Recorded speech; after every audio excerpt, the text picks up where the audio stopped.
In 1987, the United States celebrated the 200th anniversary of the Constitution. The bicentennial brought out considerable debate regarding the convention in Philadelphia, which led to the document being submitted to the states for ratification. During the celebrations and debates, a decades-old theory resurfaced to considerable debate among scholars and historians. In 1988, followed by lobbying interested groups, the U.S. Congress passed a resolution to acknowledge the contribution of the Iroquois Confederacy of Nations to the development of the United States Constitution. According to the Congress, many of the democratic principles, which were incorporated into the Constitution itself, originated with the Iroquois. The resolution was immediately controversial among historians and scholars. Historians argued the evidence to support the resolution was scanty, and evidence opposing the notion far outweighed that which supported it. After the interest surrounding the constitutional bicentennial faded, the idea faded along with it, only to arise again through websites and social media. There is nothing in the form of written evidence of the Iroquois government being a subject of discussion during the convention. The convention did not keep formal minutes of their discussions and debates, though several of the delegates kept meticulous notes. James Wilson's Pennsylvania personal notes mention the Iroquois form of government, but do not debate over its perceived merits. Benjamin Franklin and George Washington were certainly familiar with the Confederation. Having negotiated with them, John Adams was also aware of the Iroquois system of government, which he viewed disapprovingly. Here is the debate over whether the U.S. Constitution and the American Republic owe its form of government to the Confederation of the Iroquois. The Confederation of the Iroquois in the 18th century.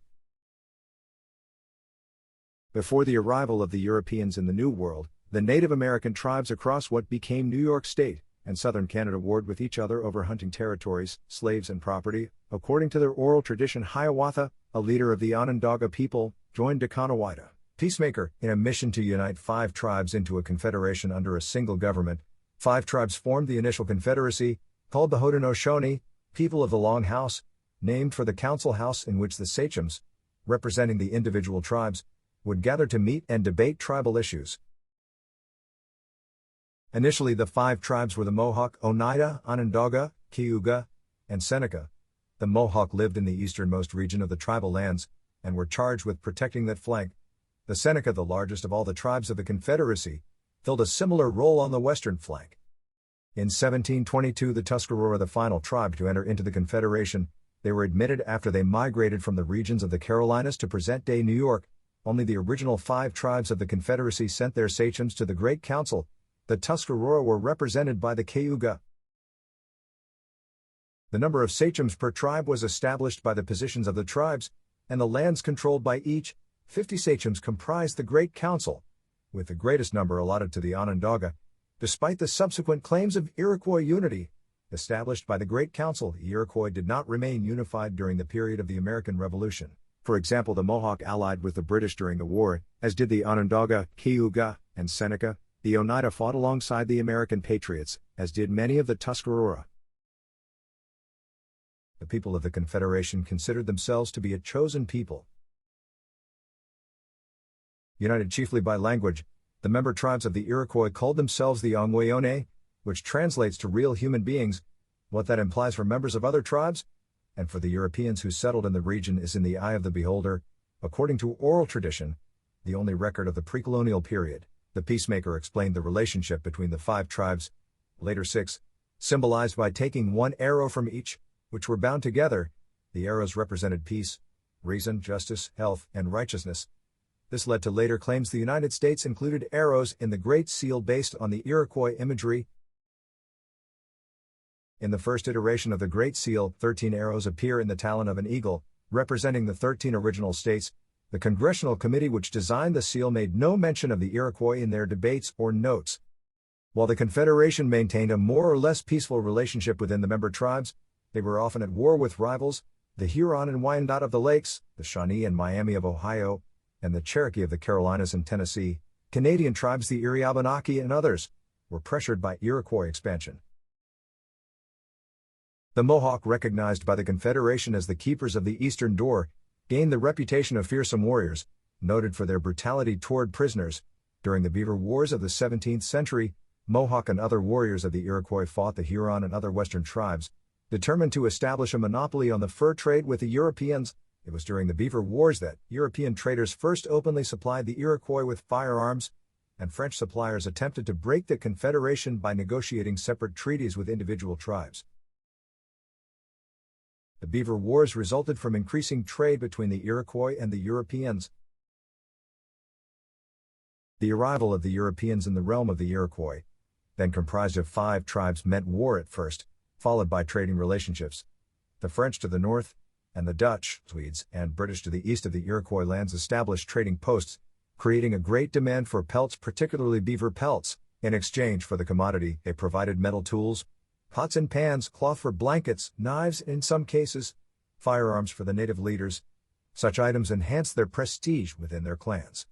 Before the arrival of the Europeans, the Iroquois were basically Stone Age people.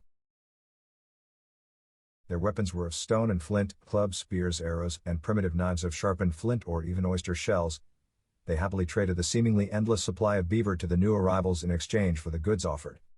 By the early 17th century, the beaver in their lands along the St. Lawrence and the Finger Lakes, and their tributaries was depleted, and the Iroquois looked west to the Great Lakes and the Ohio country to expand their lands. The alliances between the Iroquois and the British colonies strengthened, as did those of the French and the Huron, Susquehannock and the Abenaki. The decision to go to war with their neighbors was made by the Great Council of the Iroquois, in a consensus of the gathered sachems. The Beaver Wars led to the near extermination of some tribes, such as the Mohegan. They also disrupted the fur trade, and led to the Iroquois extending their lands into the Ohio country, displacing the Shawnee, Huron, Wyandot, and Cherokee. By the early 1700s, hostilities between the Iroquois and other tribes had become traditional. Iroquois government was based on the Great Law of Peace. The Great Law of Peace, which established the relationships and roles of the 5, later 6 tribes of the Iroquois Confederation, was not originally written. Initially, it was based on oral tradition. Later it was recorded using symbols in wampum belts. Each of the original 5 tribes spoke somewhat similar languages, and used their own traditions and symbols in the recordings of their histories. As an inevitable result, several different versions of the Iroquois Constitution exist. Within the distinct tribes, different versions of its history exist. The Onondaga, for example, has several different versions. The Oneida include one, based on oral tradition within one family, which relates to the Oneida Shenandoah. Consulting with Benjamin Franklin, during the writing of the United States Constitution, no corroborating evidence is known to exist, but the publication of the story in 1997 generated renewed debate over Iroquois contributions to American democracy. In 1885, Seth Newhouse, a half Mohawk and half Onondaga with the Iroquois name Deodokane, presented a manuscript version of the Great Law of Peace to the Grand River Council. The council was the governing body for the 6 nations of the Grand River Reservation in Ontario. The council did not endorse Newhouse's version of the law. The different versions of the Great Law of Peace in English translations include articles not present in others, or in differing wordings. The existence of varying records of the Great Law among the participatory tribes suggests it was regarded differently by each of those tribes, and interpreted differently as well, and it is evident that the Great Law changed over time, both in its repetitive recitations in oral traditions, and in its interpretation of the wampum belts into different native languages, and then to English. Colonial relations with the Iroquois revealed the structure of their confederation. The colonial governments dealt with the Iroquois during both war and peace, and included the governments of the British North American colonies, the governors of New France, and their military and civilian representatives. A great deal of transactions in colonial America failed to adequately identify who owned what. The Iroquois frequently sold or ceded land by treaty occupied by other native tribes, not members of their confederation. This included at different times the land between the Shenandoah River and the Ohio, sold to the colonial government of Virginia.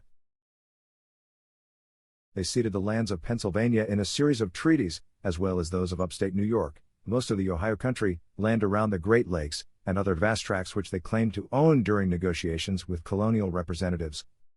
Some of the lands thus transferred to British America were claimed by other tribes, driven off of them by Iroquois warriors during the Beaver Wars and other conflicts. The conflicting claims and acquisition of new lands meant extensive contact between Iroquois sachems and colonial leaders in the years leading up to the American Revolution.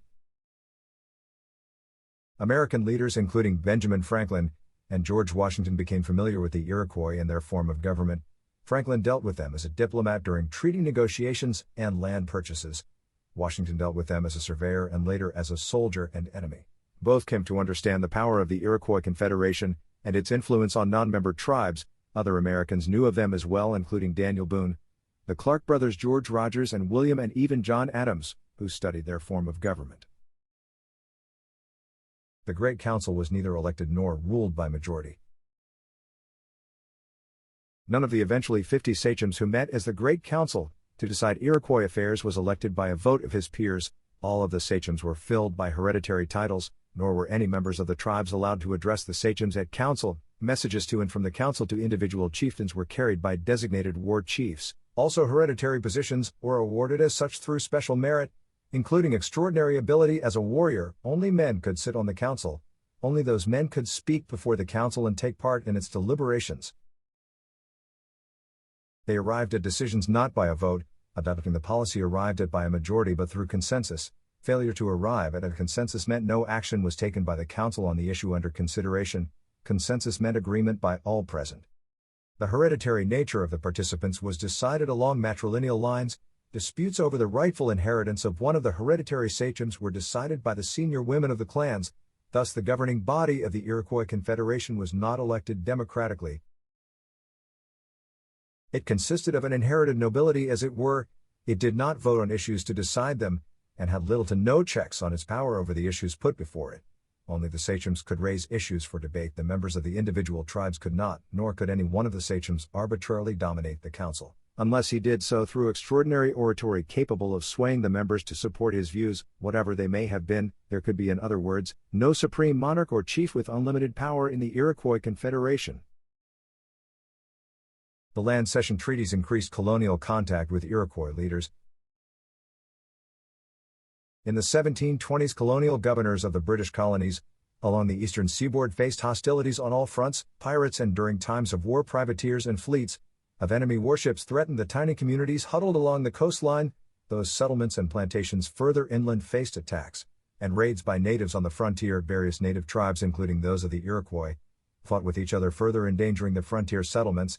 In 1721, member tribes of the Iroquois were at war with several Virginia tribes. That year, Virginia Governor Alexander Spotswood invited representatives from the 5 tribes to Williamsburg, Virginia. The meeting, held in October, was attended by representatives of each of the 5, 3 of whom died during the discussions. Also attending were members of the Virginia tribes, who fell under suspicion of having murdered the Iroquois representatives. Spotswood negotiated an agreement with the Iroquois, in which the 5 tribes recognized the Potomac River as the boundary between their lands and those rightfully occupied by the Virginia tribes. Thus, an English governor negotiated a treaty of peace between the Indians. He also extracted a promise that the corresponding tribes would not cross the boundary without the consent of the governor of Virginia or his designated representative. Spotswood came away from the meetings with an understanding of the power of the Iroquois Confederation and its ability to affect future relations between British North America and the natives. Spotswood called for a meeting with the Iroquois sachems and the governors of the colonies of Virginia, New York, Pennsylvania, and Maryland, to be held near Albany in the late summer of 1722. The Albany Conference became the largest between natives and the British to that time. The British recognition of Iroquois power led to the Treaty of Albany in 1722. Alexander Spotswood recognized the growing threat to Britain from France in the early 18th century. He also recognized the power of the Iroquois Confederation, both militarily speaking and in its unified form of governance. To Spotswood, the lands occupied by the Iroquois presented a natural defensive border between French Canada and their native allies and the British colonies of New York, Pennsylvania, and Virginia, which then stretched to the Ohio River. The Virginia governor recognized the Iroquois possessed something the British colonies did not: unity of purpose among 5 seemingly separate entities. The Albany Conference brought together for the first time 4 British colonies unilaterally seeking one shared goal, a peace treaty with the 5 tribes, mutually beneficial to all. In doing so, it recognized the power of the 5 tribes to negotiate and reach a decision as one. That ability of the Iroquois was not lost on several Americans in the ensuing decades, including one man who later had the opportunity to deal with the Iroquois, Benjamin Franklin. It was the ability of the 5 separate nations to operate as one which impressed Franklin, not the notions of individual liberty or democratic government. The 1722 Treaty of Albany, ratified and signed by the Great Council's representatives as well as the 4 colonies involved, remained a facet in Franklin's thinking for the remainder of his long life. The image of separate nations, self-governed, uniting as a more powerful whole in some matters, led to his famed drawings of a snake representing the colonies, chopped into individual pieces and thus destroyed. Franklin's later dealings with the Iroquois also gave him an appreciation of their considerable military and diplomatic power. Canasatego and the Treaty of Lancaster. The governance of the Iroquois Confederation first gained the attention of Benjamin Franklin, following another conference between the then 6 tribes and representatives of the colonies of Maryland, Pennsylvania, and Virginia. The conference held in Lancaster, Pennsylvania in 1744, was in danger of falling apart due to bickering between the colonies. According to the published accounts of the time, an Onondaga chieftain named Canasatego addressed the colonial representatives, chiding them for their lack of unity. "We have one thing further to say, and that is we heartily recommend union and a good agreement between you, our brethren. Never disagree but preserve a strict friendship for one another, and thereby you as well as we will become the stronger." The conference was held during King George's War, another of the several wars between France, Britain, the colonies, and the native tribes. As they had at the Albany Conference over 2 decades earlier, the Mohawk declined to attend the Lancaster Conference, an indication that Iroquois unity was not quite as strong as Canasatego claimed. There were already cracks in the Confederation, which would lead to the 6 tribes ultimately taking opposite sides during the American Revolution. Yet his speech struck Franklin as an answer to the colony's difficulties. With Britain following